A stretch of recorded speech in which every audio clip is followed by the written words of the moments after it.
المنصة الرئيسية رئيس نادي الاتحاد المهندس حسين لنجاوي، وأعضاء فريق الاتحاد الحائز على كأس خادم الحرمين الشريفين للموسم الرياضي الحالي،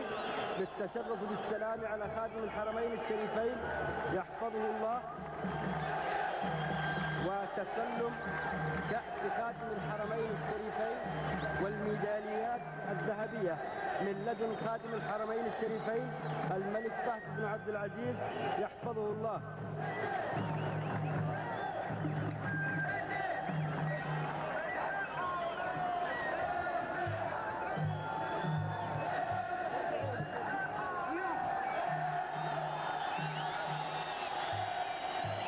أعضاء فريق نادي الاتحاد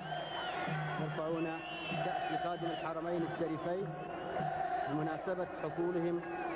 على بطولة مسابقة كأس خادم الحرمين الشريفين للموسم الرياضي 1407-1408.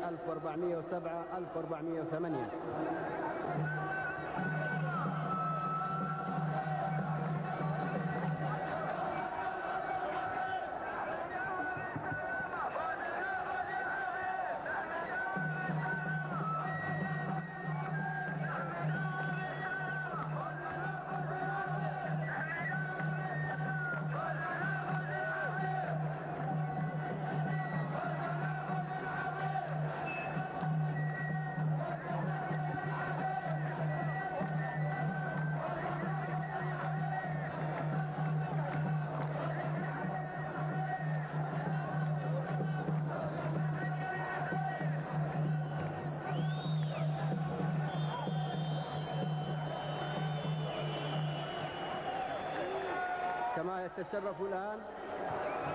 رئيس نادي الاتفاق